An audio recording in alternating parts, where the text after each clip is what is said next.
Do you guys like the Princess Bride movie? Dude, yeah. Sorry. Those were good movies. One movie. They were supposed to remake it with your buddy Mike Epps. Not my... He's your best friend. Not my friend guy. That guy. Actually, I didn't want to talk about the Princess Bride, but that just segues to the question of the day. I'll get that out of the way. Again, I don't know why I wrote this down. It's so stupid. This might be the last time we do this, by the way. I don't want to do these anymore. Because we're doing the Ear Read This podcast tomorrow, and I'm definitely not doing that on there. Hold on, I need some motivation. That'd be kind of rude if you just did it on their podcast. I need motivation for this one. I was going to put it in your pink meat that you brought over so we can take pictures for Instagram. For your fans who can't see because we don't have video, I'm holding an illicit can of poison. Let's crack that bad boy open. Mm-hmm. So going back to the question of the day, brought to you by our sponsor, Surge. I hate these. And somehow ties into the Princess Bride, which I don't know why I wrote this for the Dracula episode. That's what's confusing me. Because I don't remember writing it in the first place, let alone for Dracula. Do you want to beat Indigo Montoya in a sword fight, best the giant Fezzik in strength, win a battle of wits against Vicini, then go impregnate Princess Buttercup? Surge! Anyone want a peanut? Like, why did I write that down? It's so stupid. The last one, though, on the playback, last episode was great because I did the Surge, and it was a really stupid one. And then I did another Surge that was just like, Surge. So what I did was I slowed down the Surge drop, so it was just like, boo. Do you want a milk? Nobody has sent us any Surge content. I don't think it was the big hit I was hoping it would be. They don't win anymore. I bought this kit. These cost $1. Yeah. That's how terrible they are. I got an extra one we could try, but this will be our prop Surge for the rest of forever our existence. When the world ends and we're just the DPW guys floating off into space. I should have been drinking for this podcast. I really don't want to talk about Dracula anymore. Well, he is, because he's smart. But we got to record one tomorrow, which I will be drinking during, because we're talking about King Arthur.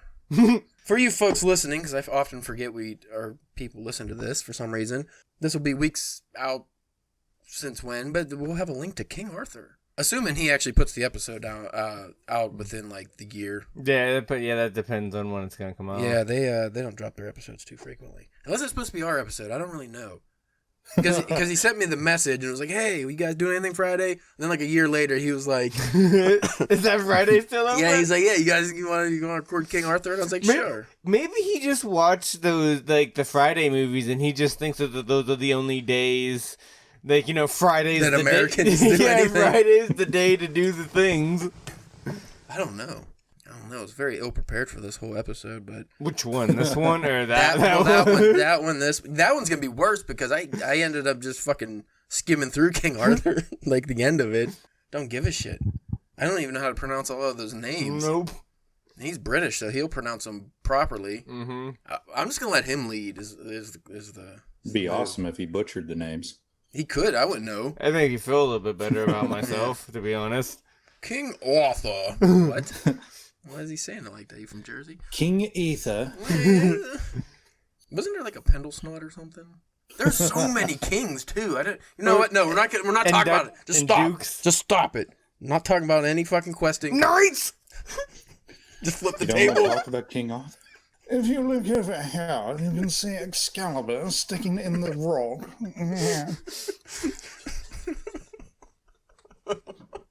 I sung Nigel Thornberry.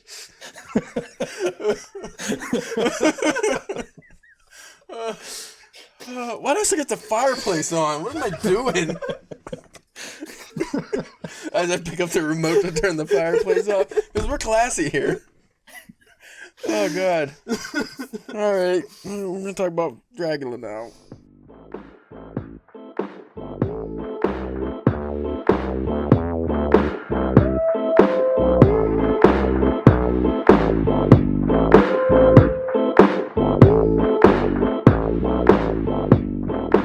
Happy Hanukkah! No, I don't think it's that late. When does Hanukkah start? Around Christmas. Isn't that like the week before or something? Something like that. Don't they celebrate it for 800 days in a row? It's just Roughly. endless. Something like that. I don't know. Dreidel, dreidel. I made you out of clay. Also, we got to talk about buttholes at the end of this episode, but we'll get Why to that. at the end? Well, you didn't read it, but I sent it to you. He read it. Yeah, I didn't read it. Oh, dude, that one is awesome. Okay, so this is the Drunken Pen Writing Podcast. Yeah! Fucking in the morning. No. Ooh, I didn't give you a name either. God damn it. It's gotta be a spooky name. I'm your host, Caleb James. With me today, Spencer, the Scandinavian Skeleton Church. Skeletons are, I don't know why they're spooky. We all have one.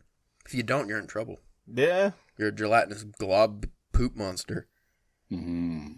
And today, forgot about that guy. Another guy. We got brought to you from Cleveland, Ohio, Nigel Thornberry. From parts unknown, Mr. Ashleigh Hatter. How are we doing, sir? It's wonderful to be here.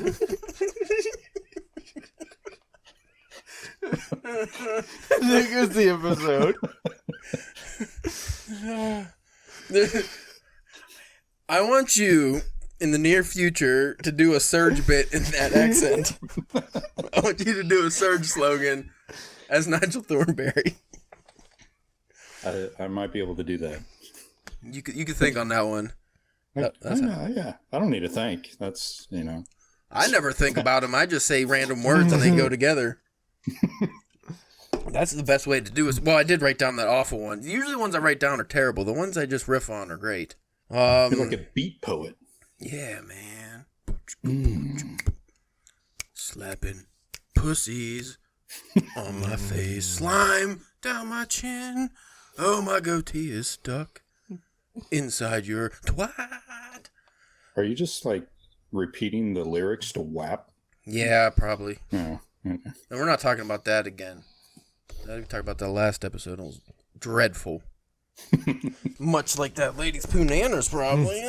One of the ladies. I don't know. Today we're talking about Dracula, right?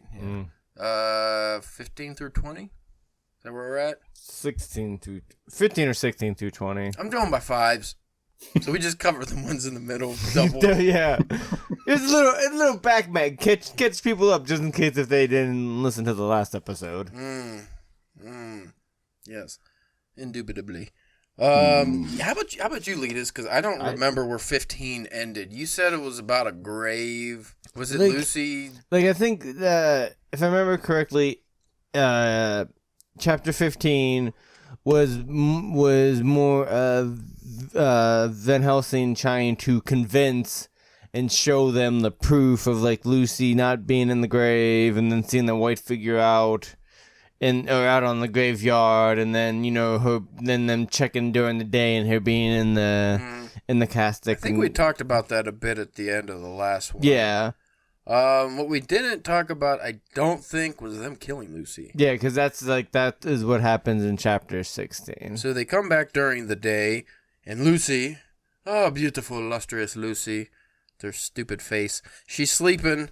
She got her Dracula teeth and all that shit. And they, I forget, did that Arthur guy, did he smooch her? That was after. Afterwards, after they killed her. So they, He was the one who had to, drive the spike into her heart. Yeah, because Van Helsing said it had to be from your true love or some dumb shit. I don't know. He's probably just the youngest. Yeah, most virile. I imagine Van Helsing just got a fucking whole tree and chopped it down, because it sounded like this was a very big stake. And they there was a lot of labor in this scene, but they eventually, after hammering for what I figured was about 6 hours, it goes all the way through her, and then I guess she's dead. And did her fangs just disappear? Is that what happens? I think her fangs disappear, and she just more turns back to her normal kind of self. Though before that, there's a cool scene where they're hiding in the woods by the mausoleum, waiting for her to show up, and then they all come out, because they have that encounter, and then it's the night after that where they have to. There's a couple nights after they have to go back to actually kill her. But we did talk about the kid getting, they saved the kid and all that stuff. But so back to the murder. They kill her because she has another kid. Like Yeah, like when they find her this time, she also has another kid with him that they have to just drop. Though at least they didn't refer to this one as an it this time. yeah, it had a gender. I guess. I think just child. You know, we were talking about the gender thing last time. How we just referred to kids as it. Maybe Bram Stoker was just he was ahead of the curve. Maybe, yeah. Maybe he was gender fluid. Yeah, that's a possibility. Didn't think about that. But anyway, Lucy gets whacked. Then Arthur, he finally gets to kiss her on the lips, and he's all horned up, so that's a little weird. And then Van Helsing does, you know, what any vampire slayer does. He cuts off her head, shoves garlic in her mouth, and fucking nails her in the coffin. Yeah. That's it. Nails the coffin shut, not nails her in the coffin. Damn it. That's getting a little dirty. This is a little taboo. Little taboo. That was the last episode. Shit. I don't remember what happened after. I'm on like fucking chapter 20 something now, so I don't remember where things happen because there's so much shit they pack into this book. It doesn't help because they also sometimes go over the same thing multiple times and from different people's journal entries and stuff like that. Which is not as boring as it sounds. But it does get a little confusing when you try to go back to try to figure out what had happened. What happened was. But I think that was like the main thing there was like, and them just finally like going, you know, back home and like resting. You know, I think that was the big point of chapter 16. Then there was some shit that happened, and then they got to get this dirt. They get the dirt on Dracula, literally, because he brought in 29 boxes of dirt. Something like that, yeah. Coffins, they're coffins. 29 coffins of dirt. That actually does make it a lot. They just kept saying boxes. Yeah. Coffins make it sound a lot cooler. Were they coffins? I don't know. I always imagine them as coffins. They're coffins, you know? Assuming they're coffins, that's cooler. But regardless, see where I'm at? They're fucking on a quest to fill all the coffins full of holy water. Yeah. But that's later on.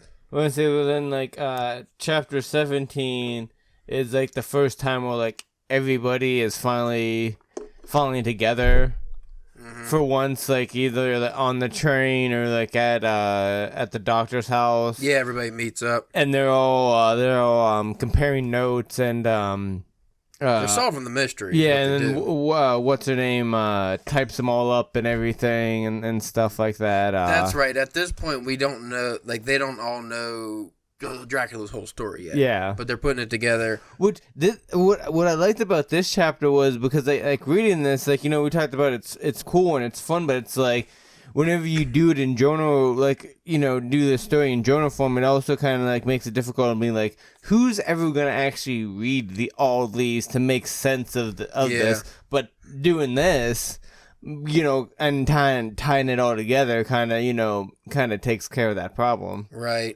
I told Ashleigh off air we were going to be talking about some new vampire tropes that I found in this, but again, I realized that's after chapter 20.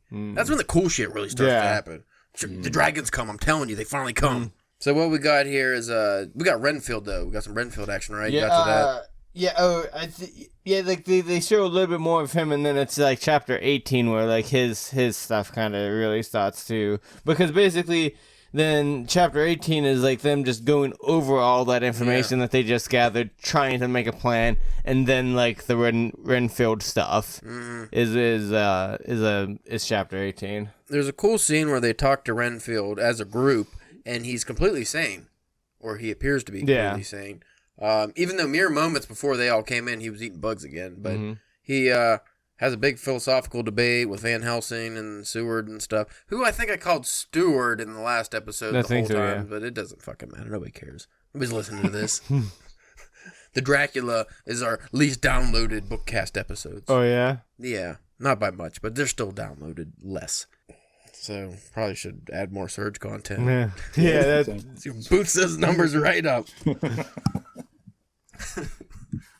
So they talk to Renfield, and then he gives this big passionate plea why they should let him go and stuff. And then Seward, at the last second, is like, he is pretty sane, but I'm just going to go ahead and say this is a ruse. Yeah.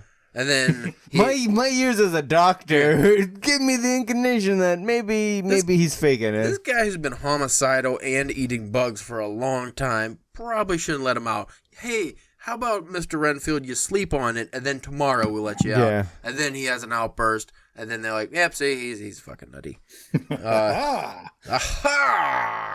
But what was cool, was it that conversation or the second conversation where it's like, where he doesn't necessarily threaten them, but it's like, it'd be best if you let me out. That was the first conversation. Was that the first conversation? The second one, he tried to appear as a normal person.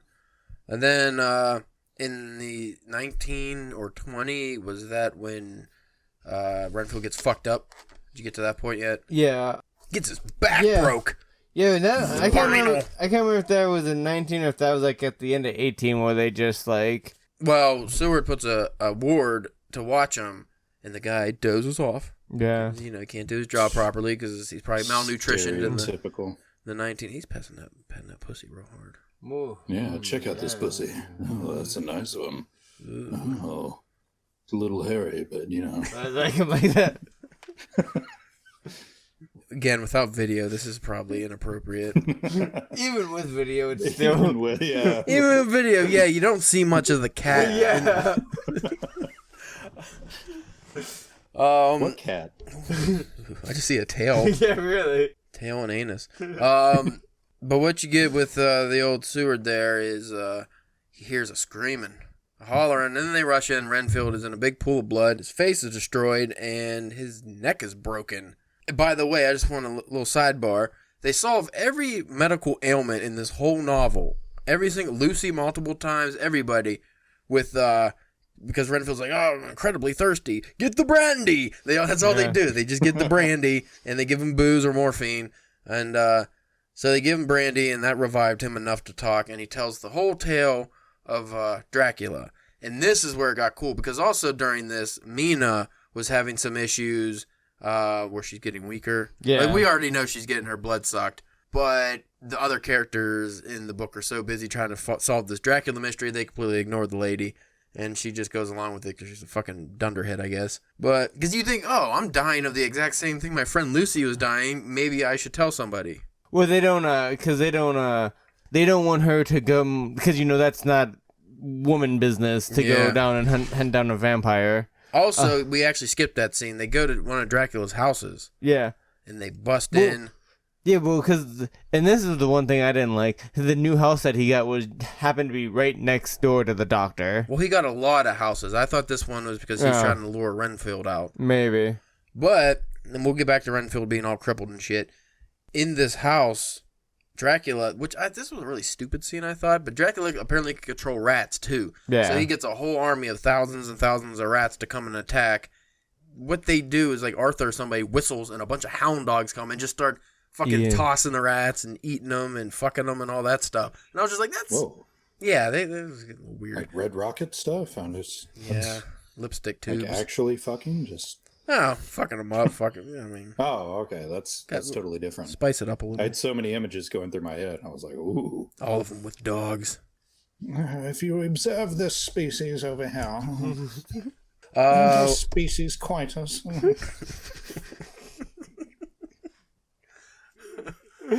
What did they solve with that business there? What did they do when they broke into his house that time? And because they got all the rats out. I think that's when they originally find the cases, and some of them have already been moved. And that's what got them on that journey. Yeah, because I think that happens after they talk to Renfield, I think. Yeah.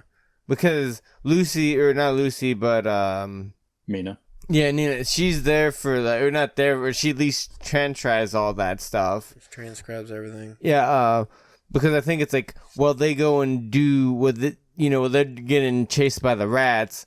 That's when Dracula's coming in, turning into mist, and sucking her blood and stuff like that. Well, that's what I wanted to get to, because Renfield explains, because there was a scene where a mist comes into Mina's room, and that's where it kind of leaves off with that. But then Renfield explains, like, Dracula turns into a mist, which is a trope I didn't really know vampires had, because I don't pay attention to vampires that much. I know, it's blasphemy. Mm-hmm. But Dracula, he turns into a fucking mist, goes into Renfield's room, and I forget what he wanted to do with Renfield, something stupid, and Renfield was mad, and he just beats the fuck out of him, essentially. And then he goes up and... did you get to the part where they catch him in the act? Catch Dracula? Yeah. I don't believe so. Well, I'm not going to spoil it for you because this was the best scene in the book so far. So I guess that's where we leave off with that. So, adventurous. Tally-ho. Tallywhacker. Hey, you read Dracula a long time ago, right? I did, yes. And did you love it? I enjoyed it more than I thought I was going to. Same so Yeah, far. that's been my thought. Like, I really thought I was gonna have to try to slog to get through this, especially whenever I saw like the journal style entry. Yeah. Like, I was like, oh, this is gonna drag, but it's been pretty fun. It's been enjoyable. It's kind of like World War Z.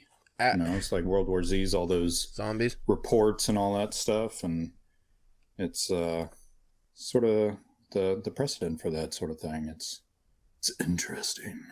It's provocative. Fascinating. I'm trying to be mysterious. It's a dark book. My book is black, and it's got a pretty picture on it. It got castle. Well, you don't read it no more. I don't read the book no more because it don't have the shiny light when I open it. So I'm like, oh, I can't see. But it got a mustache too. I'm assuming that's what that is. Fancy one. Yeah, I know. This is Dracula. Look, it got a castle on the back. Fucking cool. That is badass. So it got skull. He likes his books with either silver or gold pages. Bound in leather. If you gentlemen haven't noticed, I'm a man of class. Yes. A higher sophistication than you mere peasants. But as I was trying to say, you, since you read Salem's Lot and did not like it and offended Spencer horribly. I'm sorry, Spencer. I'm not sorry. We can do a compare and contrast episode after we finish Dracula, and I read Salem's Lot, which is gonna be a minute because I don't want to read more vampire stuff for at least a couple weeks. Yeah, that's understandable. And then we got to do an inebriated reading challenge, which we'll look into some awful stuff for that. I'm thinking of just House of Leaves again, since that's apparently our second most downloaded episode Really? of all time. Really? House of Leaves, Part 1. I always see that thing pop up on different lists of different kind of like weird books or scary books. Or... Yeah. Yet I feel like offends the me. shitty book category, it doesn't never- come up on, and it probably should, is number 1 and 2. Gosh. Because it is a big number 2. Yeah. Like his rough draft that he gave to his dying father and his dad hated it. It's like, that should be number 1 because a dying man hated your story. Yeah, if your dad's dying of awful cancer or something and he reads your shitty giant glob of whatever the fuck it is and goes, this is terrible, and then croaks, I would probably just give up writing, I would imagine. Because if anybody's going to compliment your awful work, it would be the person dying that's, That or your parent. That or it was so bad that it killed him. Oh, that it finally... It probably gave him the cancer.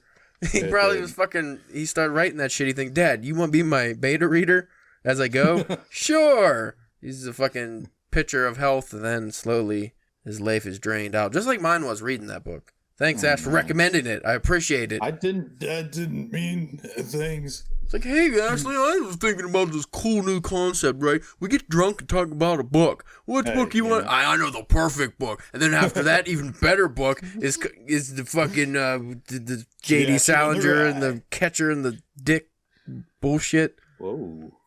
Fucking. I would have read that one. I was Catcher in the Dick. I would like to read a book I actually liked for that series, though. But I would thought be the nice. point of it was to read a... I thought like... Just a weird book or something, I think. I don't know how the Catcher in the Rye got involved. I think it's just because we had some people on the internet yell at us because we thought it would be lame or didn't like it. See, because I thought that's what was the purpose of those episodes were to get like shit-faced and talk shit on books that were bad. Well, that's what it is now. Yeah. Is that the only 2 we did in that series so far? Yeah, we had to recuperate after the Catcher in the Rye. My liver gave out. That's also a highly downloaded one, and that one I think was only 2 episodes.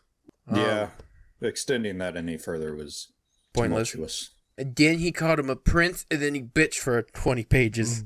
And guess what he did during those 20 pages between bitching? Called him a prince. I thought it was phony. I thought phony was the big thing. There was a lot of words. that were used multiple. I think there, if you actually counted it up, there was only 27 original words in the whole story. Wow. Like individual words. And yeah, what was it? Like 200 or 180 something phony came up that many times. Yeah. In like a 200-page book. Phonies. He's all phony. Oh, did you come up with your surge bit yet? No, I didn't know I was supposed to be working on one. I thought you've been working on this for 2 years. This episode? 2 years. Jesus. Why don't you do a surge bit, Spencer? You came up with that great wrestling promo idea. Why don't you do some surge? Because I don't know.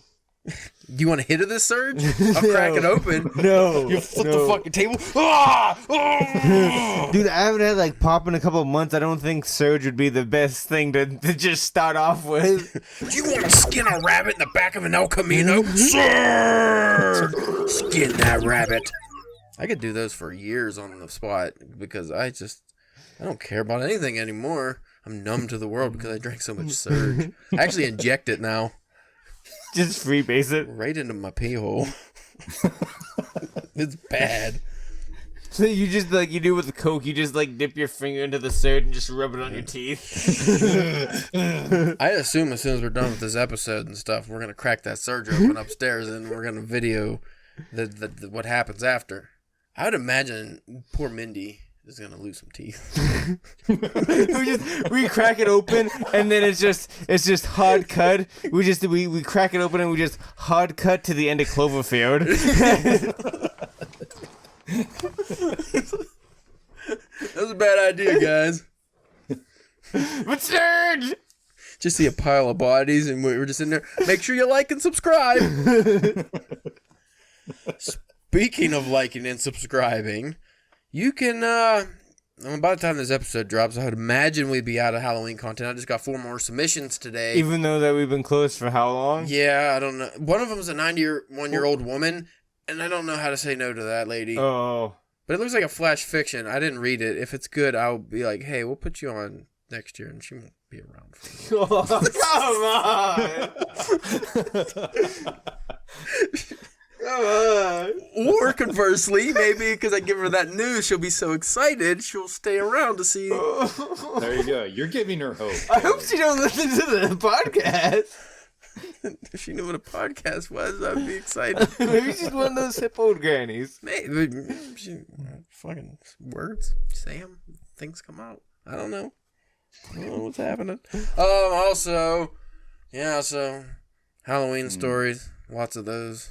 Too many. Oh yeah, Satan's Butthole. Satan's Butthole. Just, I mean, That's a fun one. It should be released by the time this episode comes out. I just, you need to read that story, Yeah, Spencer, I because do. it was the only one that actually made me laugh this whole year. Yeah. Granted, I think it was the only one that was supposed to be really funny, but it's about a guy who's in Romania, an American guy, and he's kind of awkward, not good at the whole, because they do the double kiss thing, Yeah. and he always fucks it up and kisses him on the lips. Mm. Well, when he's at this party, Satan comes in. Okay. And he's just like a big guest, and he's like, all right, let's get this over with. And it's called the Kiss of Shame. Satan bends over, and every guest lines up and kisses his butthole. Well, this young gentleman, who's not good at the gestures to begin with, has to kiss his butthole. And first, he's obviously reluctant. He's like, well, I don't want to be rude. So he goes to do it. But then and it's kind of graphic, which I love. He fucks it up the first time and like jams his nose in his asshole and kisses his balls. Ooh. And the devil's like, dude, what the fuck, dude? You just kissed my balls. Like, no, I totally kissed your a-hole. Like, who says a-hole? And then he does it and he misses the second time. Somebody kissed my balls. Yeah. And then he misses the second time and kisses his balls again. So, folks, if you get a chance. Well, I mean, in his defense, I would assume that the devil probably has some pretty big balls. So if you folks want to go to drunkenpenwriting.com where you could read that story. I believe it's called Kiss of Shame. That was that one I found enjoyable. No, is it like is it like big red horn No, it's devil like a Lucifer okay show kind of guy. Except for I think he's a hairy leg, but not a hairy ass. He's like one hairy leg. One goat leg and one orange croc wearing leg. Yeah. Yes, Which anyone who wears Crocs is of hell. By the way, the author of that too, what got me too is the email was very funny, and after I accepted it and told him I thought it was pretty funny, he told me, you should have seen some of the rejection letters I got sending this to different horror publications. And then he sent his headshot, and he's like, oh, by the way, because I asked him for the headshot and stuff for the author bio, he was like, here's my gigantic head. And it was literally I had to scroll all the way over. It was the biggest picture I've ever, I'll show you guys off air. It was the biggest picture I've ever seen. But apparently he's written for Vice and stuff, so at least he's probably got some kind of following. Well, see, the beauty about that story is that is definitely like falls in the horror category of just because if I had to kiss anybody's asshole, that's gonna give me a fright. Well, see, I don't know, Spencer. Some of these young kids today, I think, would see that as more of a romance story. Okay, well, I guess it would probably depend on the asshole. Yeah. Yeah, I mean, that is true, yes. Pink Rosebud. If you folks want to get more Butthole and Surge content, you can follow us on Twitter at Drunk Pen Writing. You can follow us on Instagram, where we might post some Surge-related videos at Drunken Pen Writing, and Facebook at Fuck Your Mother. I mean, Drunk Pen Writing or something. I don't know. Yeah. I like Facebook. Yeah. Yes, you can follow us. The old mumbling man is what I like the most. I'll let you do the parting words as Nigel Thornberry. Thank you for listening to Drunken Pen Writing Podcast.